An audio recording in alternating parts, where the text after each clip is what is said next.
भगवान जब भी आते हैं परिवर्तन के लिए आते हैं, जब भी आते हैं दुष्टों के दमन के लिए आते हैं, जब भी आते हैं भक्त और संतों के सृजन के लिए। अघासुर, वकासुर, तृणाव्रत, वृत्तासुर तमाम दुष्टों का दमन किया है और सभी भक्तों का प्रभु ने सृजन किया है। धन्य है ये धरती जिस पर गोविंद बार बार अलग अलग रूपों में अवतरित होते हैं।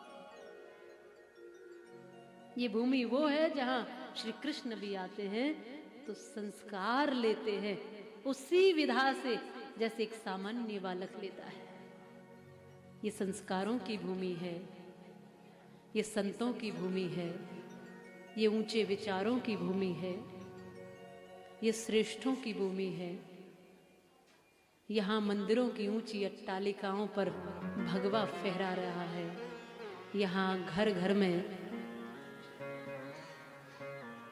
शास्त्रों का अनुगमन होना है। ये भूमि है जहाँ की संस्कृतियां महान है। ये भूमि है जहाँ कदम कदम पर सद्विचार है। ये प्रार्थनाओं की और उपासनाओं की भूमि है। ये साधकों की और साधनाओं की भूमि है। भारत भूमि इसलिए सबसे अलग है। अगर कोई व्यक्ति दुनिया का स्वर्ग जाने की इच्छा करता था, कभी ये लिखने वालों ने लिखा है, तो कहां जाता था पता? अगर दुनिया का कोई व्यक्ति और ऐसी इच्छा करता है कि हमें स्वर्ग जाना है तो वो भारत आ जाता था। भारत में आकर उसको स्वर्ग मिल जाता था। इस धरती को ही स्वर्ग कहा है।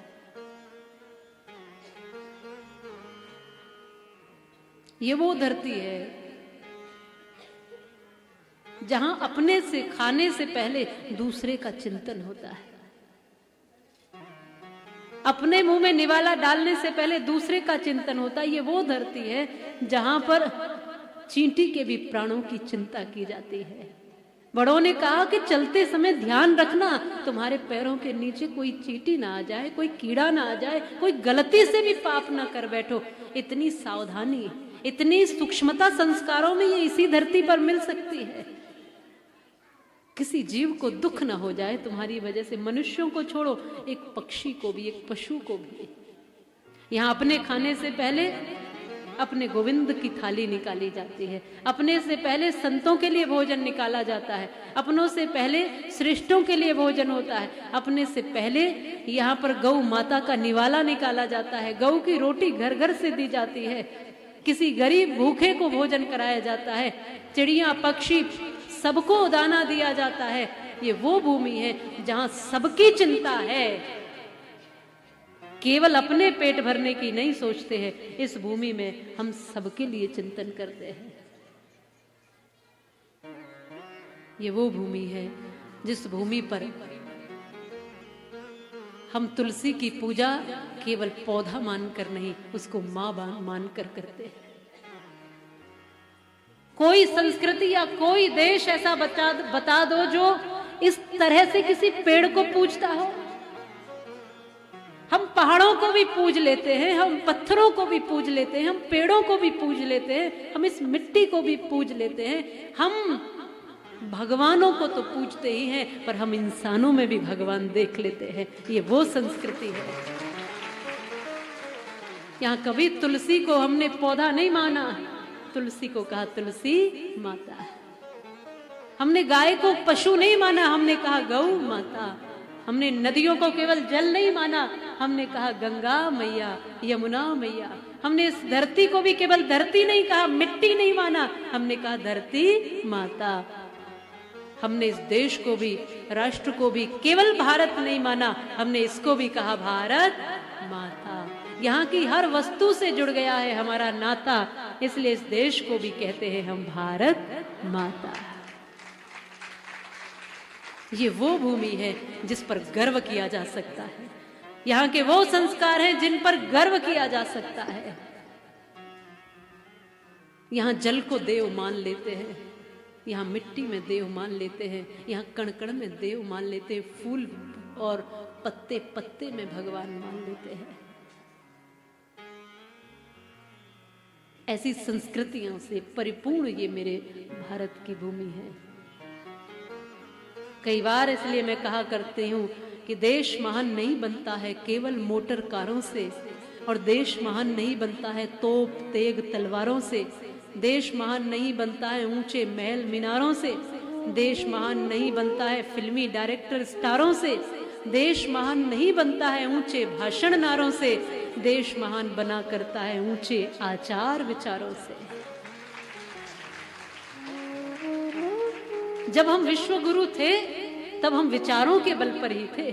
दुनिया से लोग यहाँ पर विचार ग्रहण करने आते थे, परिवार की सीख लेने आते थे। परिवार क्या होते हैं ये जानते नहीं थे लोग। वसुदैव कुटुंबकम की भावना इस भारत ने दी है दुनिया को। सर्वे भवन्तु सुखिनः की भावना ये भारत ने दी है दुनिया को। सबके मंगल की प्रार्थना, सबके सुख की कामनाएं इस भूमि ने दी है दुनिया को। केवल हम अपना भला नहीं चाहते। यहाँ कथा कराने वाले एक आयोजक हैं निर्मल मिसारिया जी, लेकिन यहाँ केवल एक आयोजक परिवार का भला नहीं होगा इस कथा से पूरे समाज का मंगल चाहते हैं, पूरे समाज का कल्याण चाहते हैं। इसलिए यहाँ केवल एक व्यक्ति के मंगल की भावना नहीं है, सबका मंगल हो प्रभु। सर्वे भवन्तु सुखिनः रोज गाया जाता है। जब दुनिया में लोग गिनतियां नहीं जानते थे तब हमारे यहाँ वेद पाठ हुआ करते थे। ये वो ऊंचाई है यहाँ की, इसलिए गौरव करो। बेशक दुनिया में भागो, दुनिया में घूमो, दुनिया में जहां भी रहो, लेकिन भारत को अपने हृदय में लेकर जीना, अपने हृदय में लेकर जीना, इसकी संस्कृति पर गर्व करना, यहाँ के संस्कार पहनावे पर, लोग परंपराओं पर, रीतियों पर, रिवाजों पर गर्व करना। एक भाव मैंने लिखा है, ये मिट्टी क्या है, ये धरती क्या है, यहाँ के लोग कैसे हैं, यहाँ संस्कृति और संस्कारों का पूरण कैसा है। सब मिलकर गाना मेरे साथ। यहाँ गली गली में मंदिर है, कदम कदम पर रामायण के पाठ होते हैं, कदम कदम घर घर में गीता जी पढ़ी जाती है। यहाँ हर कुछ घर छोड़कर हर घर से कोई साधु निकलता है, या हर घर से कोई भक्त निकलता है। यहाँ हर व्यक्ति के हृदय में क्रांतिकारी विचार है, देशभक्ति है, यहाँ हर व्यक्ति के मन में ईश्वर भक्ति है। ये वो भूमि है जहाँ पर प्रेम बरसता है। इसलिए गीत आप सबके लिए लिखा है। और कैसी है हमारी भारत भूमि, जान से प्यारा है ये देश हमारा है, जान से प्यारा है। और जान से प्यारी चीज को कैसे रखते हैं ये पता? इसका हर कण कण हमारा है, इसका हर कण कण हमारा है।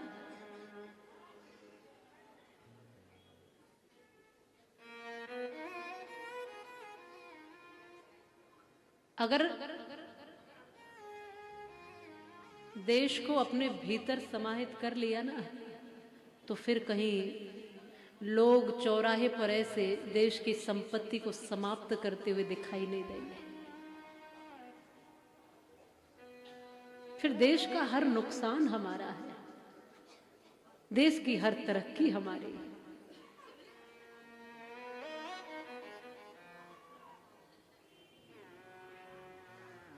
कितने लोग हैं जो देशभक्त हैं, वो हाथ खड़ा करो।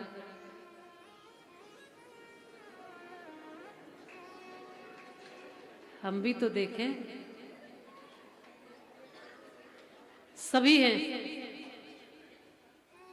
तो आप सबने कहा कि हम देशभक्त हैं, तो किस तरह करते हैं आप देशभक्ति, जरा बताएंगे? जैसे आप कहेंगे कि हम बांके बिहारी के भक्त हैं, तो बांके बिहारी मंदिर आते हैं, पूजन करते हैं, भगवान को सामग्री चढ़ाते हैं, भगवान को भोग लगाते हैं, इत्यादि तरीके से फिर कहते हैं कि हम भगवान के भक्त हैं, माला जाप करते हैं, नाम लेते हैं, कथा सुनते हैं, कीर्तन करते हैं। लेकिन देशभक्त हैं ऐसा हम कहते हैं, तो उसके लिए क्या करते हैं और क्या करना चाहिए, कैसे करोगे देशभक्ति, बस हमें वो बताइए। बोलो।